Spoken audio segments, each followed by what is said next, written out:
అందరికీ నమస్కారం, నేను మీ రవితేజ. మీరు చూస్తున్నారు city drive world. Dear friends, ఈరోజు వీడియోలో మన ఛానల్లో XL6 అయితే మనం టెస్ట్ రైడ్ చేయబోతున్నాం. ఈ కార్ యొక్క టోటల్ డ్రైవింగ్ డైనమిక్స్ అనేది ఎలా ఉన్నాయి, ఈ వెహికల్ యొక్క ఇంజన్ పర్ఫార్మెన్స్ అనేది ఎలా ఉంది, అండ్ ఈ వెహికల్ యొక్క స్టీరింగ్ హ్యాండ్లింగ్ అనేది ఎలా ఉంది, వాట్ నాట్ అన్ని యాంగిల్స్ అయితే మనం ఈ వెహికల్ని టెస్ట్ చేసి ఈ వెహికల్ యొక్క ఓవరాల్ డ్రైవింగ్ డైనమిక్స్ అనేది ఎలా ఉన్నాయంటే చెప్పేసి అయితే మీకు షేర్ చేసే ప్రయత్నం అయితే నేను చేస్తాను. ఫస్ట్ ఆఫ్ ఆల్, ఈ వెహికల్ యొక్క ఇంజన్ రిఫైన్మెంట్ లెవెల్స్ గురించి మనం మాట్లాడితే ఇందులో మనకు 1.5 లీటర్ పెట్రోల్ ఇంజన్ అయితే ప్రొవైడ్ చేస్తున్నారు. మీకు ఒకసారి నేను 0 to 100, 100 to 0 ఈ స్పీడ్ టెస్ట్ చేసినప్పుడు లో స్పీడ్ లో కూడా హైయర్ గేర్ లో ఈ వెహికల్ వెళ్తుందా వెళ్ళదా అనే టెస్ట్ కూడా మీకు చేసి చూపించే ప్రయత్నం అయితే ఖచ్చితంగా చేస్తాను. ఇందాకైతే నేను సిటీ కండిషన్స్ లో 5th గేర్ లో ఆల్మోస్ట్ 25 to 30 కిలోమీటర్ స్పీడ్ అయితే నేను మెయింటైన్ చేసి అయితే చెక్ చేశాను పర్టికులర్ గా. ఎక్కడా కూడా మనకు ల్యాగ్ అనేది అయితే ఎక్కడా కనిపించలేదు. ఇంజన్ విషయంలో మాత్రం ఖచ్చితంగా ఈ వెహికల్ కి నేను 95 అంటే 5 మార్క్స్ ఎక్కడ తీసేయాలన్నది కూడా నాకు తెలియట్లేదు. వెహికల్ యొక్క ఇంజన్ గురించి మాత్రం మనకు ఎక్కడ కూడా ప్రాబ్లం అనేది అయితే ఎక్కడ కనిపించదు. లెట్స్ సీ, ఈ వెహికల్ని మనం టెస్ట్ చేద్దాం. టెస్ట్ చేసిన తర్వాత వెహికల్ యొక్క సస్పెన్షన్ అనేది ఏంటి, వెహికల్ యొక్క స్టీరింగ్ రెస్పాన్స్ అనేది ఎలా ఉంది ఏంటి అన్న విషయాల గురించి మనకు ఒక క్లారిటీ వస్తుంది. మనమైతే కొంచెం హైవేకి ఎక్కిన తర్వాత టెస్ట్ చేద్దాం. అండ్ కంఫర్ట్గా సిటీ కండిషన్స్ మాత్రం ఈ వెహికల్ ఖచ్చితంగా చాలా కంఫర్ట్గా మనం ఫీల్ అవుతాం. ఎందుకంటే ఆ స్మూత్ గేర్ షిఫ్టింగ్, అదేవిధంగా క్లచ్ యొక్క రెస్పాన్స్ కూడా చాలా స్మూత్గా ఉంటుంది. అండ్ యూ కెన్ సీ ఎక్కడ కూడా మనకు వెహికల్ ఇంజన్లో ల్యాగ్ అనేది ఎక్కడ కనిపించదు. ఒకసారి మనం ఈ వెహికల్ని విత్ క్లచ్ ఓన్లీ, అంటే without accelerator, only clutch 5th gear వరకు వెళ్తుందా వెళ్ళదా, అంటే ఇంత హెవీ వెహికల్ 6 సీటర్ కార్ అనేది మనకు ఆ లో స్పీడ్ ని క్యారీ చేయగలుగుతుందా లేదా అనే ఒక విషయాన్ని కూడా మనం ఒకసారి చెక్ చేద్దాం. చలో, యాక్చువల్గా మనం 0 to 100 స్పీడ్ టెస్ట్ చేస్తాం కదా. 0 నుంచి అంటే లో స్పీడ్ లో ఆ వెహికల్ అనేది హైయర్ గేర్ లో వెళ్తుంది అంటే ఆ వెహికల్ మనకు బెస్ట్ పర్ఫార్మెన్స్ ఇస్తుంది అని చెప్పేసి అయితే మనం చెప్పుకోవచ్చు. 0, I'm not using accelerator, with clutch only. First గేర్లో అయితే చాలా ఫ్రీగా మూవ్ అవుతుంది. ఇక్కడ మనకు వైబ్రేషన్స్ అయితే ఏం లేవు. ఇంకొకసారి మీకు చూపిస్తాను. కంప్లీట్ 0. నేను ఇక్కడ యాక్సిలేటర్ యూజ్ చేయట్లేదు. మనకి ఇక్కడ డౌన్ కూడా లేదు, కొంచెం హైటే ఉంది. స్టీరింగ్ ఇక్కడ క్లచ్ నేను సడన్గా రిలీజ్ చేసినా కూడా నాకు ఇక్కడ ఎక్కడ కూడా ఆఫ్ అవుతుందా ఫీలింగ్ అని, లేకపోతే వైబ్రేషన్ లాంటిది అయితే ఎక్కడ కనిపించలేదు. సెకండ్ గేర్లో కూడా సడన్గా క్లచ్ రిలీజ్ చేశాను. ఇక్కడ మనకు కొంచెం హైటే ఉంది, మీరు గమనించవచ్చు. Third gear, then fourth gear. Fourth గేర్లో క్లచ్ రిలీజ్ చేసినప్పుడు అయితే కొంచెం బిట్ వైబ్రేషన్ అనేది ఒకటి ఫీల్ అవుతుంది, బట్ వెహికల్ అనేది పుల్ చేస్తుంది, లాగుతుంది. Then 5th gear, okay, bit vibration వస్తుంది, బట్ పుల్ చేస్తుందా లేదా చూద్దాం ఒకసారి. స్పీడ్ బ్రేకర్స్,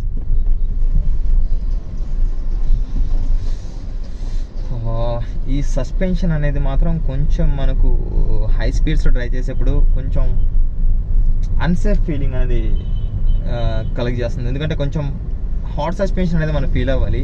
సి, ఫీల్ మీరు అంటే నేను ఏదో చెప్పడం కాదు, మీరు ఫీల్ అయితేనే మీరు ఓపెన్గా చెప్పండి. మీకు అది అర్థం కాలేదంటే మనం ఇంకొకసారి టెస్ట్ చేద్దాం. అర్థమైంది. ఇక్కడ ఏమర్థమైంది, మనం స్పీడ్ బ్రేకర్ జంప్ చేసినప్పుడు వెహికల్ అనేది అలా దానిపైన ఈవెన్గా వెళ్ళిపోవాలి. ఇక్కడ ఏమవుతుందంటే షేక్ అవుతుంది. ఇఫ్ ఇన్ కేస్ మనకి ఏదో ఇది సింగిల్ రోడ్లో వెళ్తున్నాం అండి, సింగిల్ రోడ్లో వెళ్తున్నప్పుడు మనకి ఇక్కడ ఏదో ఎదురుగా ట్రక్ వచ్చేస్తుంది, అప్పుడు ఏం చేస్తాం, మనం సడన్గా రోడ్ దిగిపోతాం. రోడ్ దిగినప్పుడు ఫుల్లీ లోడెడ్ మనకు ఉందనుకోండి, అప్పుడు ఏం చేస్తాం అంటే వెహికల్ అనేది ఒక వైపుకి ఒరిగిపోయే ఛాన్స్ అనేది హై స్పీడ్లో, ఇప్పుడు మనం తక్కువ స్పీడ్లో ఉన్నాం కాబట్టి ప్రాబ్లం లేదు. అదే హై స్పీడ్లో ఉన్నప్పుడు ఒకటి మనకు సాఫ్ట్ సస్పెన్షన్ ఉంటే మాత్రం ప్రాబ్లం ఫేస్ చేయాల్సిన పరిస్థితి అయితే వస్తుంది. ఒకసారి మనం చెక్ చేద్దాం. ఈ వెహికల్ అనేది మనకు 100 కిలోమీటర్ స్పీడ్లో ఎటువంటి పర్ఫార్మెన్స్ అని చెప్పేసి మనకి వస్తుంది. అండ్ నేను చేస్తున్న ప్రయత్నం ఏంటి అంటే ఈ వెహికల్ని ఎవరైనా పర్చేస్ చేసినా కూడా, అంటే నేను చేస్తున్న ఏ వెహికల్ అయినా కూడా నేను చేస్తున్న టెస్ట్ అనేది ఏంటి అంటే ఆ వెహికల్స్ పర్చేస్ చేసిన వారు ఎవరైతే ఉంటారో, అంటే ఆ వెహికల్లో మనం ఎంతవరకు మనం పీక్ స్ట్రెచ్ని లాగొచ్చు, ఎంతవరకు లాగొచ్చు, అంతకు మించి మనం వెళ్ళొచ్చా వెళ్ళకూడదా అని చెప్పే ప్రయత్నం మాత్రం చేస్తున్నాను. నేను ఇక్కడ దేని గురించి నెగిటివ్గా కానీ లేకపోతే ఇక్కడ దేని గురించి పాజిటివ్గా అనేది అయితే నేను చెప్పట్లేదు.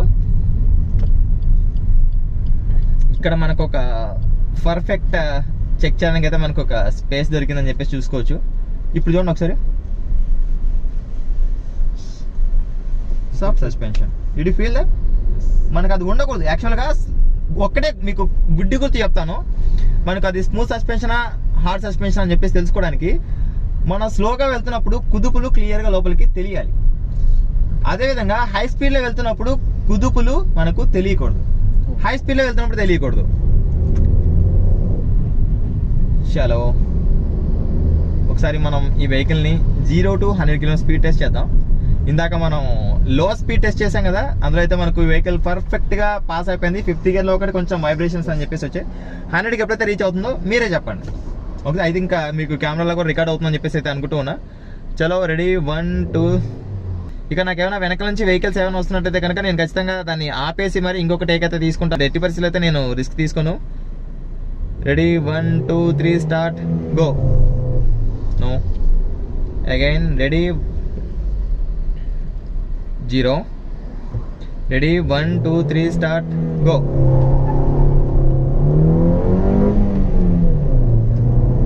హై ఆర్పిఎంలో వెళ్తున్నప్పుడు ఒకటి మనకు ఇంజన్ నాయిస్ అనేది అయితే క్లియర్గా తెలుస్తుంది. వైల్ హై ఆర్పిఎం 80 100 క్విక్గా ఎంతసేపట్లో మనకు 100కి రీచ్ అయిందన్నది కూడా మనకైతే తెలియదు. ఇప్పుడు మీరు ఫీల్ అవుతారు, అయ్యా మహాన్ బావులరా, ఇక నాకు వెనకల అటు ఇటు నేను వెహికల్ చెక్ చేసుకొని లేన్ కూడా చేంజ్ అవ్వట్లేదు. గమనించండి, నేను ఇవి చెప్పరు మీరు. ఏదైతే నేను దాని ముందు నేను చెప్తున్నానో అవి చెప్పరు. అవి చెప్పకోకుండా ఏదైతే నేను టిల్ చేస్తానో అదే మీరు ఫోకస్ చేసి మరి ఏదో పర్లేదు మీరు ఏం చేయాలనుకున్నా, నేను ఏం చేసుకోవాలనుకున్నా కూడా నాకైతే ప్రాబ్లం లేదు. నా ఇంటెన్షన్ ఏందని చెప్పేసి మన వ్యూవర్స్కి అర్థమైతే చాలు, నాకు అంతకుమించి ఇంకేం అక్కర్లేదండి. మీరు ఫీల్ అయ్యారా పృథ్వీ గారు? ఇక్కడ మీరు ఏదైతే కార్ ఓనర్గా మీరు ఏదైతే ఫీల్ అయ్యారో అది మాత్రమే మీరు షేర్ చేయండి యాజ్ ఏ కార్ ఓనర్. ఇక్కడ మీ కార్ గురించి మీరు నెగిటివ్గా చెప్పుకోవడానికి కానీ పాజిటివ్గా చెప్పుకోవడానికి ఉన్నది లేనట్టు చెప్తే మీరు ఊరుకుంటారా? ఊరుకోరు కదా. What you feel? ఇక్కడ నేను ఏదైతే టెస్ట్ చేస్తున్నానో అదంతా కూడా మీ కళ్ళు ఎదురుగా 2 కెమెరాలు పెట్టుకొని మరి నేను టెస్ట్ చేస్తూ ఉన్నా. ఓకే, ఈ టెస్ట్ ఒక్కసారి నేను ఎవరు లేని చోట చేస్తున్నాను. ఇఫ్ ఇన్ కేస్ ఎవరైనా ఉన్నారంటే మాత్రం అక్కడ నేను హ్యాండ్లింగ్ టెస్ట్ అనేది చేయట్లేదు. ఒకసారి మనం ఎలాంటి సిచ్యువేషన్ వస్తుందంటే ఇలా క్విక్గా ఓవర్టేక్ చేస్తాం. ఓవర్టేక్ చేసిన వెంటనే wow, just share your experience. నేను మాట్లాడను, మీరు చెప్పండి. నో, మీరు మాట్లాడితేనే ఇప్పుడు క్లారిటీ వస్తుంది. లేకపోతే నేను ఏదో చెప్పిస్తున్నట్టు, లేకపోతే నేను ఏదో పడిపోయిందా, ఐ మీన్ ఆ ఫీల్ వచ్చేసింది. కంట్రోల్ తప్పి ఇంకా డివైడర్ వైపు. That's what I felt. Did you feel that? yes. ఇక్కడైతే నేను వెహికల్ ని ఎంత స్పీడ్ లో డ్రైవ్ చేస్తాను అన్నది కూడా మీ కళ్ళతో మీరు చూస్తున్నారు. 2 కెమెరాస్ రికార్డ్ చేస్తూ ఉన్నాయి. రియల్లీ డియర్ ఫ్రెండ్స్, ఒకటే మన ఛానల్ యొక్క ఇంటెన్షన్ అనేది దేన్నో నేను ఏదో ఉన్నది లేనట్టు లేనిది ఉన్నట్టు నేను చెప్పాలంటే హైదరాబాద్ లో నాకు బోలెడు షోరూమ్స్ అన్నీ ఉన్నాయి. అక్కడికి వెళ్ళేసి నేను ఎన్నో రివ్యూస్ చేయొచ్చు. ఇంత దూరం వచ్చేసి ఒక ఓనర్ దగ్గరికి మీ కారు బాగలేదు, మీ కారు బాగుందని చెప్పేసి చెప్తే వాళ్ళు కొడతారు నన్ను. ఓకే, దయచేసి మీరు గమనించండి, ఈ వెహికల్ యొక్క హ్యాండ్లింగ్ అనేది మాత్రం నేను స్టీరింగ్ టెస్ట్ చేయను. బికాస్ ఆఫ్ మనకు ఒక క్లారిటీ వచ్చింది. ఎందుకంటే ఆ వెహికల్ మనకు చెప్పండి అసలు ముందు చెప్పండి. ప్యాసింజర్ మాత్రం డెఫినెట్లీ దే ఫీల్ వెరీ ఇన్కంఫర్టబుల్ కాదు, లిటరలీ ఒక తాచుపాము అనేది ఎలా వెళ్తుంది రోడ్ పైన ఫుల్ కంప్లీట్ గా వెహికల్ అయితే మనకు మూవ్ అవుతుంది. రైట్, అంటే నేను అందుకోసం ఈ వెహికల్ ని నేను 80 కూడా క్రాస్ చేయట్లేదు. అదే నాకు 100లో సపోర్ట్ చేసింది అనుకోండి, 120లో సపోర్ట్ చేసింది అనుకోండి, నేను స్ట్రెచ్ చేసి ఓకే ఈ వెహికల్లో ఇంత సత్తా ఉంది, ఇంతవరకు మనం చెయ్యొచ్చు అని చెప్పేసి చెప్తా. ఈ వెహికల్లో నేను చెప్పదలుచుకుంటుంది ఏంటి అంటే, మనం ఒక్క వెహికల్ని ఓవర్టేక్ చేస్తున్నామంటే మాత్రం మీరు ఖచ్చితంగా 60-80 క్రాస్ చేసిన తర్వాత మీరు వెంటనే టర్న్ చేశారా, ఖచ్చితంగా చెప్తూ ఉన్నా వెహికల్ బాడీ రోల్ అయిపోయి పక్కనున్న వెహికల్ హిట్ చేయడం అనేది జరుగుతుంది, లేకపోతే పడిపోవడం అనేది చెప్పేసి జరుగుతుంది. ఈ విషయాన్ని అయితే క్లియర్గా మీరైతే నోటీస్ చేయండి. నేను ఈ వెహికల్ గురించి మీ ఎదురుగా నేను టెస్ట్ చేసి చెప్తున్న విషయం. నేను ఇక టెస్ట్ చేస్తుంది 60-70 స్పీడ్లో. మీకు ఇక్కడ స్పీడ్ అలర్ట్ సిస్టమ్ కూడా మీకు ఇక్కడ చెప్పట్లేదు 80 ఉన్నట్టు కూడా అక్కడ 80 అంటే మీకు క్లారిటీ రావాల్సింది ఏంటంటే నేను ఫ్యామిలీతో వెళ్ళేప్పుడు ఒక వెహికల్ని ఓవర్టేక్ చేస్తున్నప్పుడు కానీ లేకపోతే ఇఫ్ ఇన్ కేస్ సడన్గా టర్న్ ఇప్పుడు బాగా బిగ్ సౌండ్ వినిపిస్తుంది అదేంటి 80కి ఇప్పుడు రీచ్ అయ్యా నేను అంటే మన ఫ్యామిలీతో వెళ్తున్నప్పుడు కానీ ఈ వెహికల్లో మనం ఎట్టి పరిస్థితిలో కూడా రిస్క్ తీసుకునే పరిస్థితి అంటే ఓకే క్విక్గా తొక్కేసి మనం ఓవర్టేక్ చేసుకుని వెళ్ళిపోతాం అలాంటి సాహసాలు అనేది మాత్రం చేయకూడదు అంటే ఫర్ ఎగ్జాంపుల్ మనకి ఎదురుగా ఏదో వెహికల్ వస్తుంది ఎదురు వెహికల్ వస్తున్నప్పుడు మనం ఏం చేస్తాం స్పీడ్గా తొక్కేసి ఇలా తిప్పాడు అని చెప్పేసి చూస్తాం 70 అండి బీఫ్ సౌండ్ కూడా రావట్లేదు 70లోనే ఉన్నాం మనం ఇంకా హ్యాండ్లింగ్లో మాత్రం ఖచ్చితంగా ఈ వెహికల్కి మీరు ఎన్ని మార్క్స్ ఇస్తారు చెప్పండి 100కి అవుట్ ఆఫ్ 100 40 నేను పాస్ మార్క్స్ కూడా ఇవ్వను ఖచ్చితంగా పాస్ మార్క్స్ కూడా ఇవ్వను నేను ఇక్కడ ఈ వెహికల్ని నేను కంప్లీట్ యాక్చువల్గా నేను ఎలా టెస్ట్ చేస్తాను మీకు తెలుసు కదండి అంత టెస్ట్ చేస్తే ఇప్పుడు ఎలా ఉంటుంది వెహికల్ చెప్పండి మీరు అన్బిలీవబుల్ అసలు ఇప్పుడు మనం మన కార్ పైన ఒక యాక్సిడెంట్ రివ్యూ చేయాల్సిన పరిస్థితి వస్తుంది అంతేనా రియల్లీ కరెక్ట్ దయచేసి మీరు ఇక్కడ ఉన్నది ఫ్యాక్ట్ చెప్పేసేయండి అంటే ఇక్కడ మేబీ మీరు నవ్వడం వల్ల ఇలా ఏమనుకుంటారంటే మనం ఏదో ఇదిలాగా అనుకుంటారు మీ కారు గురించి మీరు నెగిటివ్ గా చెప్పుకోవడానికి మీరు ఖచ్చితంగా యాక్సెప్ట్ చేయరు కరెక్ట్ బట్ ఇప్పుడు after seeing this definitely I should accept చేయాలి అదే విధంగా మీ ఫ్యామిలీతో వెళ్తున్నప్పుడు మీరు అదే విధంగా మెయింటైన్ చేసుకోవాలి ఈ పాయింట్ ని definitely I should keep it mind చలో సరే ఈ వెహికల్ అయితే కొంచెం స్పీడ్గా వెహికల్ డ్రైవ్ చేద్దాం నేను ఇక్కడ స్టీరింగ్ టెస్ట్ అయితే చేయను ఈ వెహికల్ మనం ఎంతవరకు మాక్సిమం వెళ్ళొచ్చు వీరైతే లిటరల్ చెప్తున్నా ఇది టెస్ట్ చూసిన తర్వాత 100 క్రాస్ చేయాలనేది మాత్రం నేను ఖచ్చితంగా రాసిస్తాను ఈ వెహికల్లో ఈ కార్ ఓనర్ పృథ్వీరాజ్ గారు ఎవరైతే ఉన్నారో 100 క్రాస్ చెయ్యరు ఆఫ్టర్ దిస్ వీడియో ఎందుకంటే వారు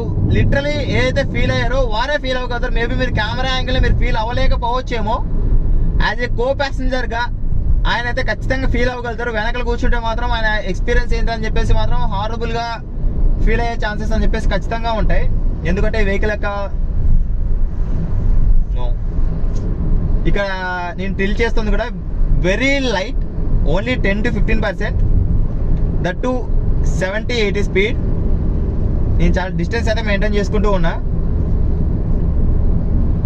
ఒకసారి వెహికల్ యొక్క బ్రేకింగ్ టెస్ట్ చేద్దాం ఒకటైతే ఫెయిల్ అయిపోయింది అని చెప్పేసి అయితే మనకి ఇక్కడ క్లియర్గా అర్థమైపోయింది సస్పెన్షన్ సాఫ్ట్ ఉండడం వల్ల మనకు ఎంత డేంజర్ అనేది మీకు అర్థమైందా పృథ్వీ గారు మనం ఒక వెహికల్ని చూస్ చేసుకుంటున్నాము అంటే ఫస్ట్ ఆఫ్ ఆల్ మనం చెక్ చేసుకోవాల్సింది ఒక ఎస్యూవీ కానీ ఒక ఎంపీవీ కానీ హైట్ ఉన్న వెహికల్స్ మనం తీసుకుంటున్నామంటే మనకు అందులో సాఫ్ట్ సస్పెన్షన్ అనేది ఉండకూడదు స్టీరింగ్ అనేది లైట్గా ఉన్నా కూడా సస్పెన్షన్ అనేది హార్డ్గా ఉందనుకోండి మనల్ని కాపాడుతుంది ఎందుకంటే ఇది బ్యాలెన్స్ చేయలేకపోయినా అది బ్యాలెన్స్ చేస్తుంది మనకు రైట్ ఇప్పుడు మనకు రెండు కూడా స్టీరింగ్ కూడా మనకు చాలా లైట్గా అయితే ఉంది మనకు టైట్ అయితే అవ్వట్లేదు that to soft suspension hi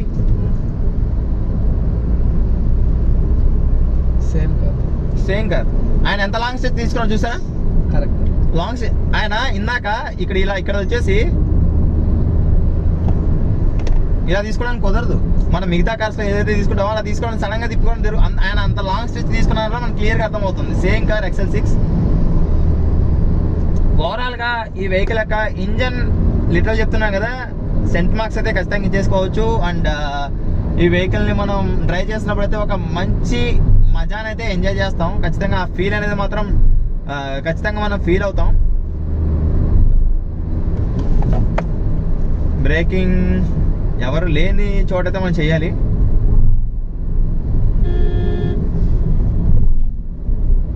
belt ఉంది నథింగ్ టు వరీ మీరు వదిలేసాను ఇప్పుడు మీరు వదిలేస్తేనే ఇక నేను ఒకటే పృథ్వీ గారు మిమ్మల్ని రిస్క్లో పెట్టేసి నన్ను నేను రిస్క్లో పెట్టుకుని అయితే అసలు చేయను ఎందుకంటే నేను ఇంకా కొన్ని వేల మందికి ఇన్ఫర్మేషన్ ఇవ్వాలి నేను నా ప్రాణాలతో బ్రతికుండాలి ఇద్దరు పిల్లలు నాకు ఉన్నారు కాబట్టి నేను ఇంకా సేఫ్గా ఉండాలి అంటే నాకు రిస్క్ అనిపించింది అంటే చేయను ఇందాక స్టీరింగ్ అనేది రిస్క్ అనిపించింది చేయను రిస్క్ అనిపిస్తే చేయను మీరు ఫ్రీగా కంఫర్ట్గా మీరు హ్యాపీగా కూర్చోండి ఈ వెహికల్ వచ్చేసి నేను 80లోనే మెయింటైన్ చేస్తున్నా ఇప్పుడు 80 అయితే క్రాస్ చేయట్లా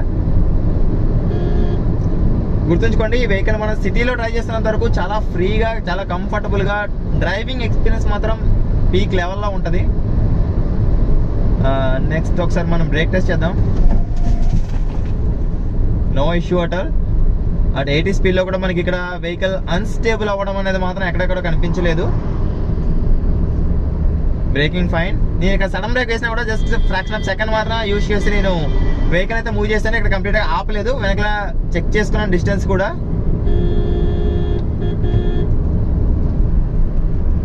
నేను చెప్పాను కదా, మనం ఒక వెహికల్ని ఓవర్టేక్ చేయాలంటే మాత్రం మన లెఫ్ట్ హ్యాండ్ అనేది మాత్రం చాలా కంఫర్టబుల్గా, దీనికి మనం పని చెప్పాల్సిన అవసరం అయితే ఉండదు. అంటే మనం గేర్ షిఫ్ట్ చేయాల్సిన పని అయితే ఉండదు. నాకైతే ఇప్పుడు బ్రేక్ టెస్ట్ చేయడానికి అయితే నాకు కొంచెం ఛాన్స్ దొరికింది. వెనకైతే ఏం వెహికల్స్ అయితే రావట్లేదు. నా వెహికల్ స్పీడ్ ఈజ్ 80. పర్ఫెక్ట్. ఉన్నది ఉన్నట్టు చెప్పేద్దాం. పర్ఫెక్ట్. అన్స్టేబుల్ అవ్వాలా, నేను స్టీరింగ్ అంత గట్టిగా కూడా ఏం పట్టుకోవాలా. పర్ఫెక్ట్. 80-100 km స్పీడ్ వరకు కూడా ఈ వెహికల్ యొక్క బ్రేకింగ్ అనేది మాత్రం ఎక్సలెంట్గా ఉంది. బట్ నెక్సా సుజుకీకి మీరు ఇంకా ఏమైనా సలహాలు సూచనలు ఇవ్వదలుచుకుంటున్నారా యాజ్ ఏ నెక్సా కార్ ఓనర్గా? సో సస్పెన్షన్ అవుట్ అండి. Suspension wise and handling. Yes. Steering handling.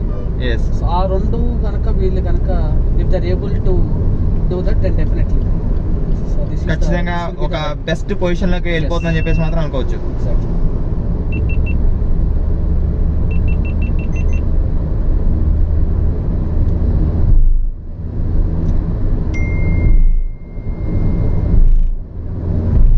Strips పైన వెళ్తున్నప్పుడు కూడా మనకు ఈ కార్ యొక్క వీల్ బేస్ అనేది ఎక్కువగా ఉండడం వల్ల మనకు అది కూడా ఏం పెద్ద ఫీల్ అవ్వం. అంటే మనకు అన్స్టేబుల్ అవ్వడం అనేది కూడా ఎక్కడ కనిపించదు. ఎప్పుడైతే మనకు స్టీరింగ్ మీరు ఫీల్ అవుతున్నారు కదా, మీకు తెలుస్తుంది కదా, తెలియకపోతే నన్ను అడగండి. తెలుస్తుంది 100%. దీనికి ఒకసారి స్టీరింగ్ కూడా ఒకసారి చూడండి ఎంత నేను టిల్ చేస్తున్నాను చెప్పేసి. నేను మిగతా వెహికల్స్ ఎంత టిల్ చేస్తానో మీరు చూసే ఉంటారు. 10-20% కూడా నేను ఇక్కడ టిల్ చేయట్లా. కంప్లీట్గా షేక్ అవుతుంది. అంటే వెహికల్ లెంత్ ఉంది కదా, ఖచ్చితంగా షేక్ అవుతుందా అని ఎవరైనా కింద కామెంట్ సెక్షన్లో కామెంట్ చేశారంటే, ఒకటి మనం ఒక వెహికల్ని క్విక్గా ఓవర్టేక్ చేస్తాం. ఓవర్టేక్ చేసినప్పుడు ఆ వెహికల్ అనేది మనకు స్టేబుల్గా లేకపోతే మన పరిస్థితి ఏంటి, మన ఫ్యామిలీ మెంబర్స్ పరిస్థితి ఏంటి? షేక్ ఉన్నప్పుడు అలాంటప్పుడు మన స్పీడ్ వెళ్ళొద్దు. ఒకటే చెప్తాను, ఈ వెహికల్లో మీరు ఏదైనా ఒక వెహికల్స్ని ఓవర్టేక్ చేసినప్పుడు క్విక్గా రావాలంటే మాత్రం అస్సలు రిస్క్ తీసుకోవద్దు. కొంచెం టైం తీసుకోండి. ఒక 10 seconds అనేది లేట్ అయినా పర్లేదు. క్విక్ ఓవర్టేకింగ్ చేసేప్పుడు మనకు డిస్టెన్స్ అనేది ఎదురుగా ఏవి వెహికల్స్ లేనప్పుడు మాత్రం మీరు ప్రయత్నించండి. తప్పనించి క్విక్గా ఓకే ఇలా వెళ్ళిపోయి నేను ఇలా వచ్చేస్తానంటే మాత్రం కొంచెం కాదు, చాలా ఆలోచించుకోవాల్సిన పరిస్థితి అయితే ఉంది. ఫైనల్గా ఇప్పుడు పృథ్వీ గారిని నేను డైరెక్ట్గా కొన్ని క్వశ్చన్స్ అడగాలనుకుంటున్నాను. మీరు 5 స్టార్కి ఎన్ని స్టార్స్ ఇస్తారు ఏంటని చెప్పేసి అయితే నాకు చెప్పండి పృథ్వీ గారు. Engine 5 star. Breaking 4.5. Okay. Next steering 3. Next suspension 3. నేనైతే దానికి సస్పెన్షన్కి స్టీరింగ్ అయితే 2 మార్క్స్ ఇస్తానండి. అంటే పూర్, యావరేజ్ కూడా కాదు, పూర్ అని చెప్పేసి చెప్తాను. ఓవరాల్గా మన ఈ వెహికల్కి సంబంధించిన ఫైనల్ కంక్లూజన్ చూసినట్టయితే కనుక ఎవ్రీథింగ్ ఈజ్ ఫైన్. బట్ ఉండాల్సినది మాత్రం కొంచెం మిస్ అయింది. కొంచెం కాదు, ఉండాల్సింది మిస్ అయిందని చెప్పేసి మాత్రం మనం చెప్తా ఉన్నాం. ఎవరైతే XL6 కార్ యూజ్ చేస్తున్నారో వారైతే స్పీడ్ లిమిట్స్ మెయింటైన్ చేయండి. ర్యాష్ డ్రైవింగ్ చేయకండి. 80-100 స్పీడ్ ఈజ్ ఎనఫ్. హై స్పీడ్లో ఇంకొంచెం ఓకే. నా వెహికల్ మీరు ఈ వెహికల్ని 200 వరకు కూడా లాగినా కూడా ఇంజన్ సపోర్ట్ చేస్తుంది. మీకు ఎక్కడ కూడా తగ్గదు. 200 వరకు కూడా వెళ్తుంది. బట్ పరిగెత్తడం మనకి ఇంపార్టెంట్ కాదు. పరిగెత్తప్పుడు మనకు ఆగుతున్నామా లేదా అన్నది మనకి ఇక్కడ ఇంపార్టెంట్. ఆ విషయంలో మాత్రం అంటే మనం వెళ్తూ ఉన్నాం, ప్రాబ్లం లేదు. బట్ ఎదురుగా ఏదైనా ఒక అన్ఫార్చునేట్లీ ఏదైనా వచ్చేసిందంటే మాత్రం మనం దాన్ని కంట్రోల్ చేసే సిచ్యువేషన్లో మనం ఉండాలి. కాబట్టి ఆ విషయంలో మనం ఖచ్చితంగా ఆలోచించాల్సిన విషయం అయితే మనం ఉంటుంది.